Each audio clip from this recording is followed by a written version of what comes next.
بسم الله الرحمن الرحیم.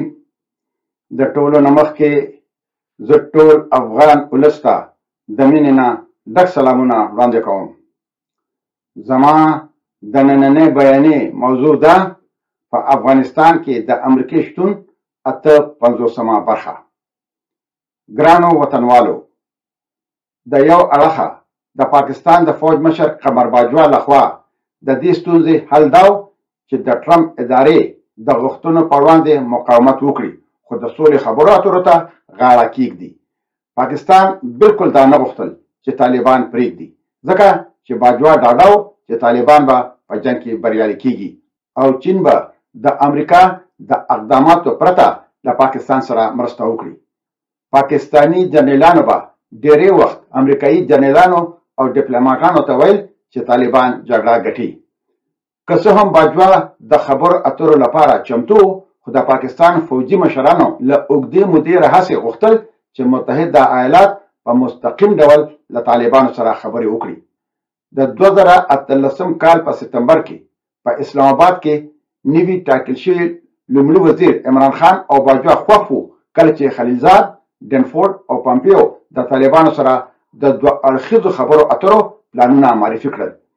دوی خپلو مېلمنو ته وویل چې طالبان به ځانونه د متحده ایالاتو د لویو ملګرو په توګه وښایي او سپارښتنه وکړه چې متحده ایالات بشپړ فوجي وتل وړاندې کړي. نه باجوا او نه عمران خان د داسې پروسې د خرابولو له لارې د متحده ایالاتو ناراضه کول غوښتل. له بلې خوا خبرې اترې په ډېر لومړني پړاو کې وي او احتمال یې لرلو چې ناکام شي.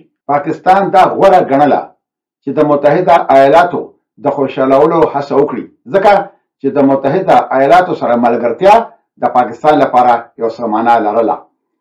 د دوه لویو قدرتونو چین او متحده ایالاتو ملاتړ د پاکستان جیو ستراتیژیک اهمیت او ګټې سوچنده کړې وې. د متحده ایالاتو لخوا د ترهګرۍ د یو ډول دولتي ملاتړ کوونکي په توګه پاکستان نه غوښتل چې دوی د یو ترهګر هیواد په توګه په نړیوال سټیج کې ولیدل شي. سربیره پر دې باجوا او عمران خان کولی شو چې د سولې د یوې موافقې سره ژوند وکړي که چېرته دا د دوی شرایط پوره کړي.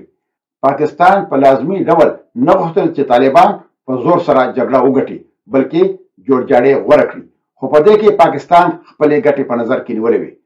د پاکستان دا خیال و چې د طالبانو بریا به خپل خطرونه راوړي.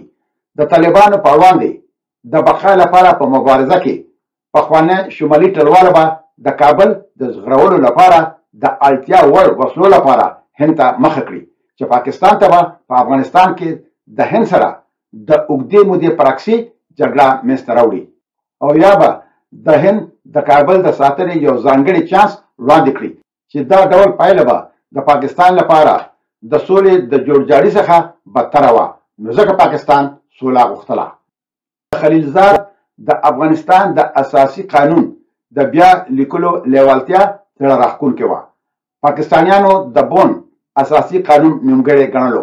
پاکستان غوښتل چې یو داسې نوی اساسي قانون جوړ شي چې د پاکستان نظرونه او نفوذ پکې شامل وي او د هند د نفوذ محدودیت پکې ښکاري. نو بیا د سولې د جوړجاړي چانس ساتل کېدی شي، خو دا کار به هله کېدی شي چې په پاکستان د ټرمپ اقتصادي فشار کم کړی شي. نو تاسو سوچ وکړئ چې پاکستان دومره خپې په سر راغشتې وي چې د افغانستان اساسي قانون دې هم د هغوی په ښوونه جوړ شي. خلیلزاد د اکتوبر او دسمبر تر پایه پورې 3 ځله د طالبانو له سیاسي کمیسیون سره ولیدل، خو هېڅ لوري هغه څه ترلاسه نه کړل چې غوښتل یې. خلیلزاد د وتلو په اړه د خپل دریځ وړاندې کولو څخه انکار وکړو او طالبانو هم د افغان حکومت سره د لیدنې نه انکار وکړو او د القاعدې سره د اړیکو پرې کولو خبره رد کړه. دواړه اړخونه په خپل دریځ ټینګ ولاړو. د طالبانو د سیاسي کمیسیون مشر ستانکزی په هغه وخت کې راغلو افغانانو ته وویل چې طالبان اړتیا نه لري چې له القاعدې څخه ځان لرې کړي. هغه وویل چې القاعده د دوی د سازمان برخه ده او القاعده به د افغانستان دننه یا بهر د عملیاتو نه کولو لارښوونو ته غاړه کیږدي. هغه دا هم وویل چې طالبان به یوازې هغه وخت تاوتریخوالی ودروي کله چې وروستي امریکایان له افغانستان څخه وځي نو د دې په وجه شیان ډیر روان وو. نو بیا ټرمپ په یوازې ځان د خبر اترو لوري بدل کړو.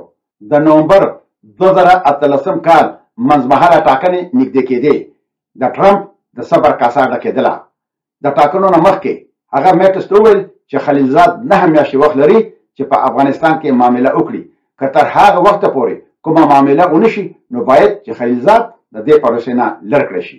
د ترهګرۍ د ګواښ اړوند چې به کله ټرمپ ته وویل شول چې د تیر شوي کال په پرتله په دې کال کې ترهګري کمه شوې ده، نو هغه به په غوسه وویل چې دا هغه څه دي چې هر څوک یې وایي. د نومبر په 8 د ملي امنیت شورا د تیر کال څخه په زیات وخت کې د لومړي ځل لپاره د سپینې ماڼۍ په اول دفتر کې د افغانستان په اړه غونډه وکړه. دا یو بله جګړیزه غونډه وه. ټرمپ جنرالانو ته وویل چې تر اوسه پورې ستاسو ستراتیژي غلطه وه او په هغه ځای کې نه وه چې په کوم ځای کې ما غوښتله. موږ هر څه له لاسه ورکړي دي. دا یوه بشپړه ناکامي ده.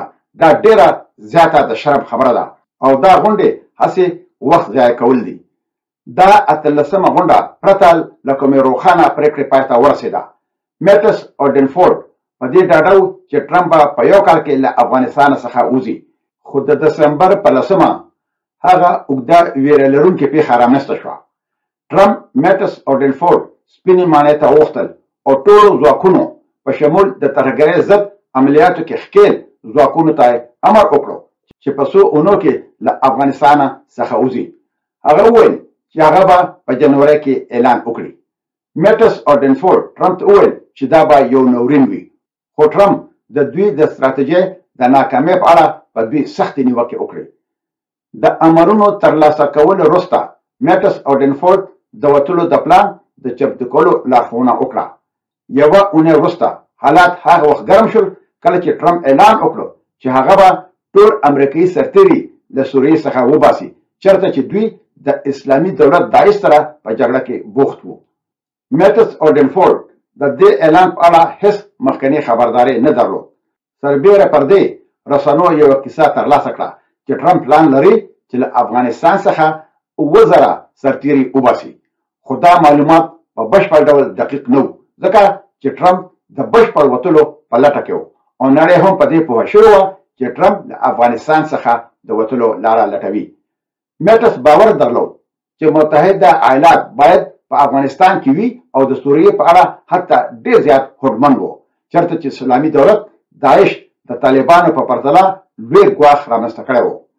کانګرس او رسنیو میټس د ټرمپ د خورا خطرناکو هڅو په وړاندې د یو خنډ په توګه وستایو.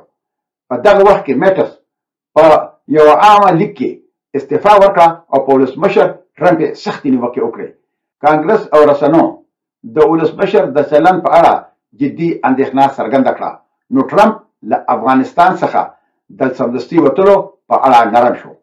هغه لا هم د وتلو اراده درلوده مګر چمتو چې ډینفورد، میلر او خلیلزاد ته څو میاشتې نور وخت ورکړي. د میټس له وتلو سره د بهرنیو چارو وزیر پمپیو د پالیسۍ دروند بار په غاړه واخیست. پمپیو د ټرمپ سره موافقه وکړه چې متحده ایالات باید له افغانستان څخه وځي. جګړه هغه ته په زړه پورې نه وه. هغه ډېری وخت د ترهګرو د نوي خوندي ځای په اړه اندېښنې د دې په ویلو سره رد کړې چې که اړتیا وي نو موږ به بیرته افغانستان ته لاړ شو.